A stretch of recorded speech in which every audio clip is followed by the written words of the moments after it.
우리 교회 유튜브 영상으로 예배를 보시다가 참여하신 한 교우가 계신데, 그 영상으로는 항상 이 앞에 성가대나 여름이 비춰지잖아요. 그러니까는 그 영상을 보시고 이 교회 적어도 한 수백 명은 넘겠다 그렇게 생각을 하셨대요. 이 정도의 전문 음악인들이 있고 또 그 만드는 음악들이 상당히 고퀄리티의 그런 음악들이고, 그래서 분명히 이 교회는 아마 수백 명 이상의 그 교회일 거다 그러고 오셨는데,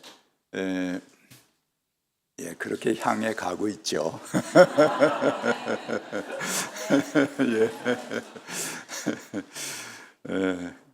그만큼 훌륭한 우리 연주자들이십니다. 근데 오늘 또 과거 역전의 용사들이 또 같이 참여하셨어요. 그래서 더 좋은 성가대와 더 좋은 여름이 만들어지리라고 기대를 해봅니다. 감사합니다.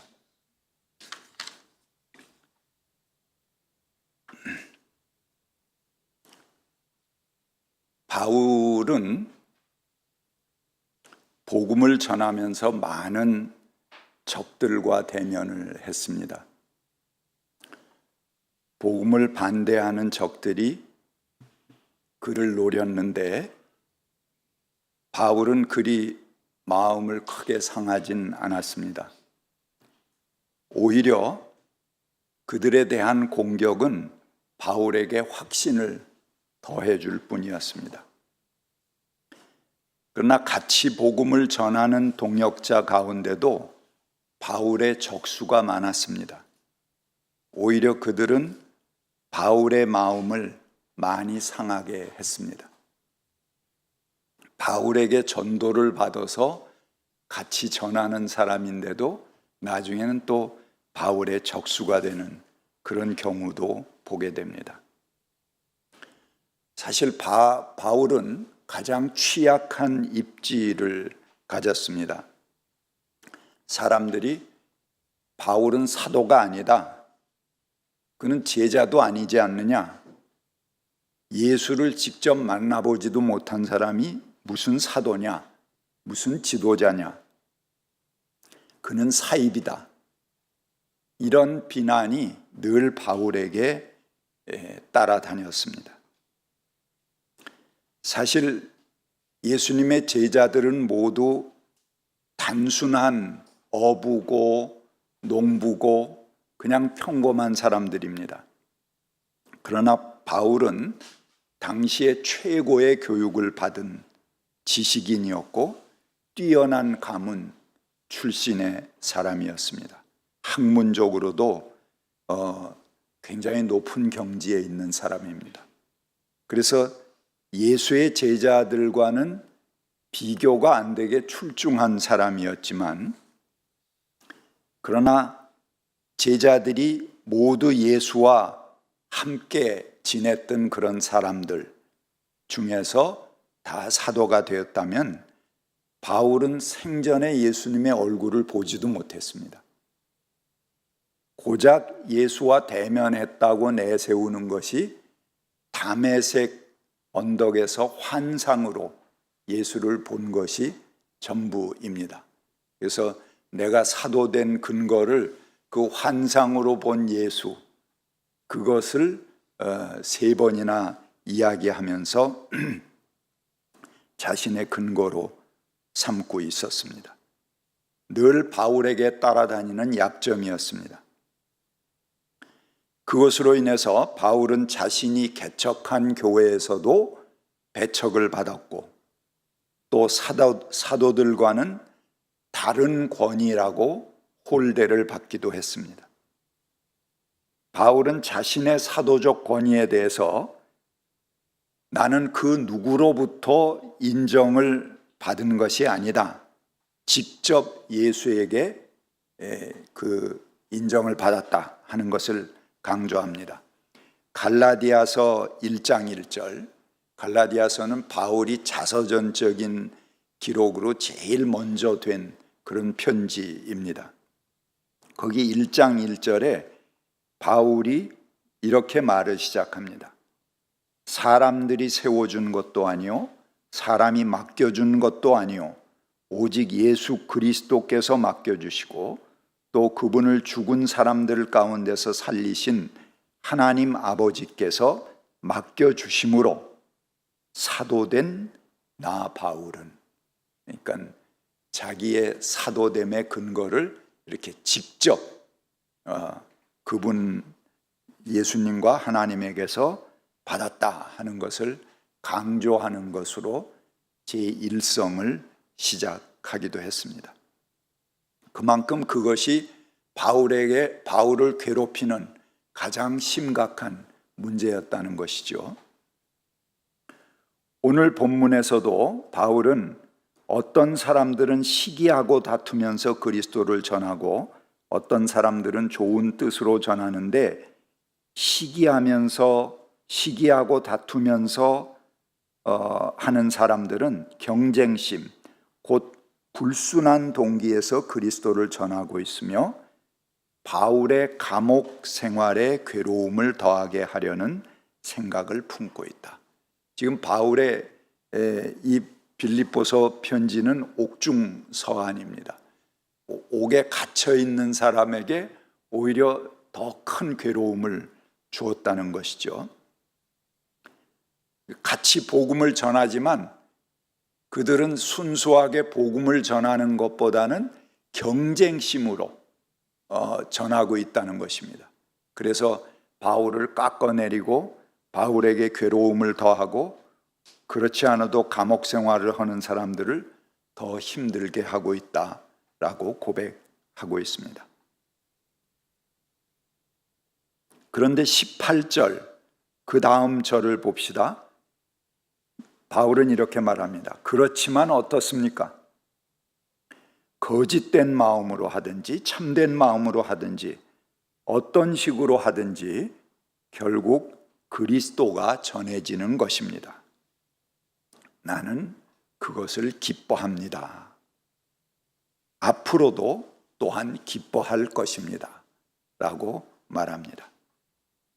역시 바울답습니다. 그는 자신에 대한 섭섭함을 넘어서 하나님의 큰 역사를 봅니다. 그리고 기쁜 마음으로 순종합니다. 순종이란 우리에게 임한 하나님의 큰 뜻에 다른 이유나 핑계를 대지 않고 받아들이는 것을 말합니다. 그러나 우리 인간은 감정과 자기 생각에 치우칩니다. 때로는 인간관계에 치우치기도 하고 때로는 누구의 눈빛이 기분 나빴다 그래서 또 그 중도의 신앙생활을 멈추는 사람도 있고 자신의 에고도 강한 존재이기 때문에 자신을 모함하고 적대하는 이들을 향한 분노나 서운함을 내려놓는다는 것은 결코 쉽지가 않습니다. 우리는 영혼의 아주 깊은 곳에서 하나님께 순종하는 길을 이미 다 알고 있습니다. 뭘 해야 될지, 어떤 일을 해야지 하나님 기뻐하실지 잘 생각해 보세요. 여러분들이 눈 감고 한 3분만 침묵하고 있으면 그 안에 다 알고 있어요. 하지만 그 깊은 곳에 닿으려면 많은 것을 내가 내려놔야 됩니다. 유보해야 됩니다. 따라서 우리는 애써 그 소리를 피해 가려고 합니다. 방향을 잘 잡고 가다가도 어느 순간 갑자기 어린아이로 퇴행하기도 합니다. 조건을 달기도 합니다. 누구누구 때문에 핑계를 대기도 합니다. 하나님, 이번까지만 좀 참아 주십시오. 요번까지만은 제 생각대로 하겠습니다. 하나님, 올해까지만 좀 봐주십시오. 이번 일만 잘 해결되면 다음번에는 하나님께서 원하시는 그 길로 걷겠습니다. 라고 이야기합니다. 하지만 그런 사람에게 그 조건이 채워지는 순간은 그렇게 쉽지 않을 것입니다. 왜? 그 이유는 첫 번째, 하나님은 자신을 차선의 자리에 계신 존재로 놓아두지 않으십니다. 우리가 차선으로 하나님을 택하겠다고 할 때 그건 사실 우리 마음속에서 하나님을 잃어버리는 것입니다. 내게 있어서 하나님이 우선권이 제외된다면 그는 이미 나 자신에게 하나님이 아닌 것입니다. 삶은 순간순간의 선택이 모여서 하나의 흐름으로 이어집니다. 그런데 그 선택이란 둘을 동시에 갖는 것이 아니라 하나를 버리고 하나를 택하는 것입니다. 그리고 하나님은 그 하나님의 자리를 우리에게 물으십니다. 차선을 용납지 않으십니다. 두 번째 이유로는 인간의 욕심이 끝이 없습니다. 대부분의 하나님의 길은 다음이 아니라 지금 이 순간에 해당하는 것입니다. 다음은 영원한 다음일 뿐입니다. 오늘 내가 다음으로 밀어놨던 것은 내일도 또 역시 다음일 수밖에 없습니다. 이것이 이루어지면 그 다음에 하나님을 택하겠다 그렇게 말할 때 막상 그것이 이루어진 다음에는 그때도 역시 하나님은 한 자리 뒤로 물러나게 돼 있습니다. 지금 이 순간 감사하지 못하는 사람은 영원히 감사하지 못합니다. 지금 이 순간 내 처지를 누구와 비교해서는 안 되고 그 무엇과도 비교해서는 안 됩니다. 지금 이 순간은 하나님께서 내게 베푸신 궁극적인 은총의 시간입니다. 그렇기 때문에 항상 내가 최고의 감사와 최고의 영광을 돌려야 할 결정적인 순간인 것입니다. 현대인들은 많은 광고 속에 묻혀 삽니다. 우리 삶에서도 끊임없이 우리를 유혹하고 우리의 미래를 보장해 준다고 하는 달콤한 속삭임들이 수없이 귓전을 울립니다. 그것들은 분명 우리의 생활과 삶에 편리함을 더해주는 것들임에 틀림없습니다. 그것이 단순한 상품을 넘어선 돈이든지 지위든지 혹은 어떤 권력이나 명예든지 간에 그런 것들은 미래에 내게 편리함을 보장해 줄 수 있는 것이라고 우리를 확실하게 믿게 합니다. 그런 것들은 분명 우리가 손에 쥐고 싶어 하는 것들입니다. 즉각 효과가 나타날 수 있는 것들입니다. 먹음직도 하고 보암직도 한 것들입니다. 근데 한번 돌아봅시다. 그동안 우리를 욕망하고 우리를 사로잡았던 것들이 과연 우리를 행복한 자리에 세웠습니까? 그리고 우리를 만족하게 했습니까? 한번 깊이 우리 안에 그런 것들을 되돌아보며 물어볼 필요가 있습니다. 작고하신 박완서 작가님의 일상의 기적이라는 글을 제가 조금 긴 글인데 소개해 드리겠습니다. 덜컥 탈이 났다. 유쾌하게 저녁 식사를 마치고 귀가했는데 갑자기 허리가 뻐근했다. 자고 일어나면 낫겠거니 대수롭지 않게 여겼는데 웬걸 아침에는 침대에서 일어나기조차 힘들었다. 그러자 하룻밤 사이에 사소한 일들이 굉장한 일로 바뀌어 버렸다. 세면대에서 허리를 굽혀 세수하기, 바닥에 떨어진 물건을 줍거나 양말을 신는 일, 기침을 하는 일, 앉았다가 일어나는 일이 내게는 더 이상 쉬운 일이 아니었다. 별수 없이 병원에 다녀와서 하루를 빈둥거리며 보냈다. 비로소 몸의 소리가 들려왔다. 실은 그동안 목도 결리고 손목도 아프고 어깨도 힘들었노라, 눈도 피곤했노라, 몸 구석구석에서 불평을 해댔다. 언제까지나 내 마음대로 될 줄 알았던 나의 몸이 이렇게 기습적으로 반란을 일으킬 줄은 예상조차 못했던 터라 어쩔 줄 몰라 쩔쩔매는 중이다. 이때 중국 속담이 떠올랐다. 기적은 하늘을 날거나 바다 위를 걷는 것이 아니라 땅에서 걸어 다니는 것이다. 예전에 싱겁게 웃어넘겼던 그 말이 다시 생각난 건 반듯하고 짱짱하게 걷는 게 결코 쉬운 일이 아님을 실감하게 되었기 때문이다. 괜한 말이 아니었다. 아프기 전과 후가 이렇게 명확하게 갈리는 게 몸의 신비가 아니고 무엇이랴. 얼마 전에는 젊은 날에 윗분으로 모셨던 분의 병문안을 다녀왔다. 몇 년에 걸쳐 점점 건강이 나빠져 이제 그분이 자기 힘으로 할 수 있는 것은 눈을 깜빡이는 정도에 불과했다.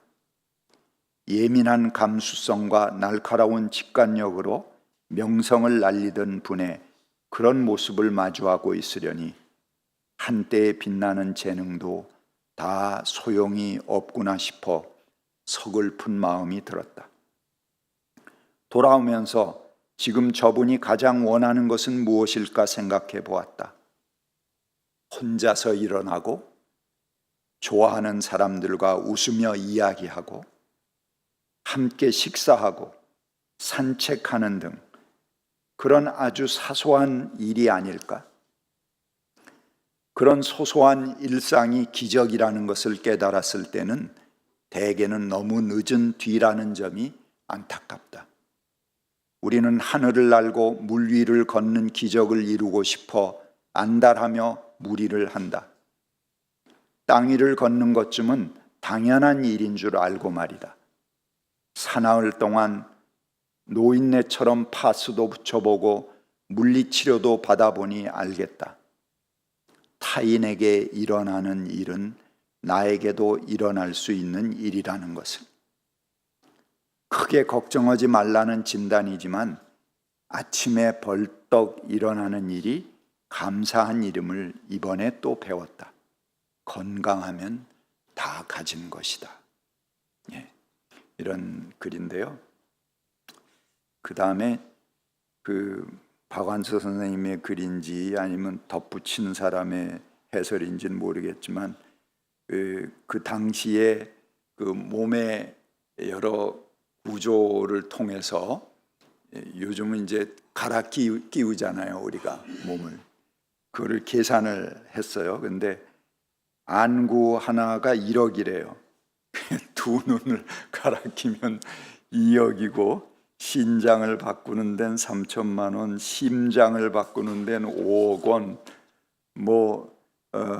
간 이식하는 데는 7천만 원 이렇게 해서 몸의 각 부분을 계산하니까는 멀쩡하게 우리가 두 다리로 걸어 다니는 사람은 지금 몸에 51억 원이 넘는 재산을 가지고 다니는 것과 같다 그래요. 그러니까 여러분 그 고급 승용차 너무 부러워하지 마세요.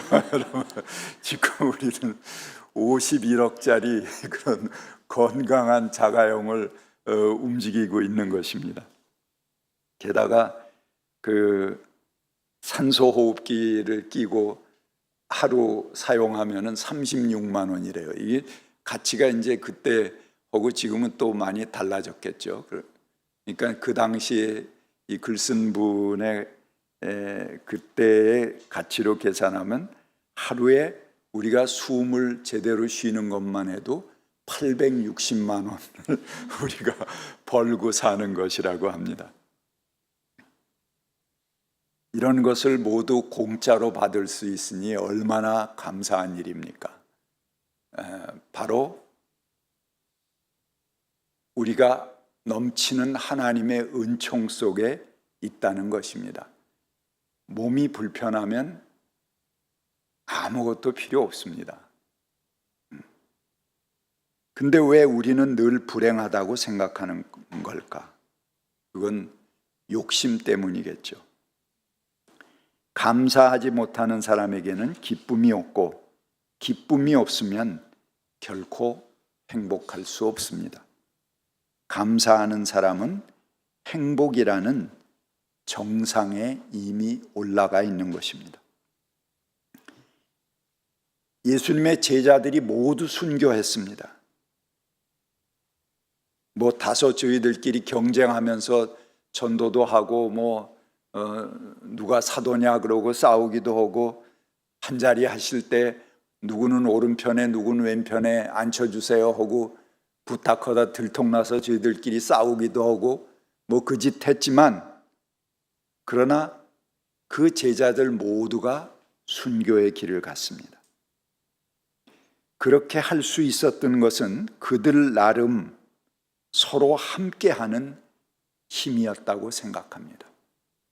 공동체라는 것, 서로 함께한다는 것. 네. 커뮤니티가 바로 중요한 거예요.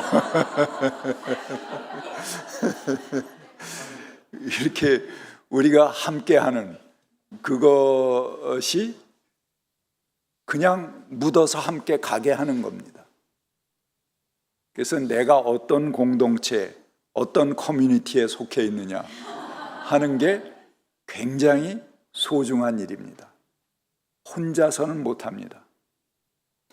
같이 그 제자들이 싸우기도 하고 다투기도 했지만 한 공동체에 있었기 때문에 전부 순교하는 자리에서 자기들의 생활을, 끝이 아름다운 그런 사람들이 되게 했던 것입니다. 서로 미운 정, 고운 정 다 들었겠죠. 사람 모여 사는데 좋은 일만 어떻게 있습니까? 항상 그 미운 정과 고운 정이 이렇게 서로 그물망처럼 얽혀서 지내는 것이죠. 부부는 안 그렇습니까? 서로의 관계에서 주고받은 영향이 함께 순교의 길을 갈 수 있는 힘이 되었던 것입니다. 슬픈 일은 물론이지만 기쁨도 마찬가지입니다. 기쁜 일이 있을 때 함께 기뻐해 줄 사람이 없다면 그 기쁨은 오히려 외로움을 가중시킬 뿐입니다. 너무 좋은 일이 있는데 이거 전할 놈이 없어. 네? 내가 너무 좋은, 어머니가 그렇게 기뻐하시는 바라시던 일을 내가 이루었는데 그 전할 어머니가 지금 안 계셔. 얼마나 슬픕니까? 얼마나 외롭습니까? 우리 교우들이 함께 있고 내가 이야기할 수 있는 친구들이 있고 마음을 터놓고 서로 함께 식사를 하고 한잔할 수 있는 그런 친구들이 있다는 것, 함께 생각을 나누고 신앙을 같이 할 동료들이 있다는 것은 얼마나 감사한 삶입니까? 조그만 것을 함께 나누고 기뻐하고 어울리고 인정해주고 세워줄 수 있는 일,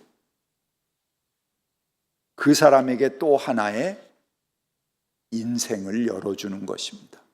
그래서 내가 어떤 커뮤니티에 있느냐 하는 것은 나에게 새로운 인생을, 열어주는 것입니다. 바울의 적대자들은 기적을 행하는 것을 자랑하고 빛나는 능력과 환상을 자랑하고 유창한 말재주를 자랑했습니다. 그러나 바울은 그리스도 외에는 자랑하지 않기로 했습니다. 그래서 바울은 고린도후서 11장에서 이렇게 말합니다. 나는 자랑하려면 오히려 나의 약한 점을 자랑하겠습니다. 그렇게 말합니다. 왜? 그것은 나 자신이 가장 약할 때 오히려 그리스도께서 가장 강해지시기 때문입니다. 여러분, 이런 고백은요, 그가 가장 삶의 밑바닥에 떨어져 봤기 때문에 할 수 있는 고백입니다. 계속 잘 나가는 최고의 엘리트로만 지냈다면 이런 고백을 할 수 없습니다. 그가 많은 사람들에게 배척도 받고 버림받고 배신도 당하고 그 바닥에 정말 처할 수 있었기 때문에 이런 고백을 할 수 있는 것입니다.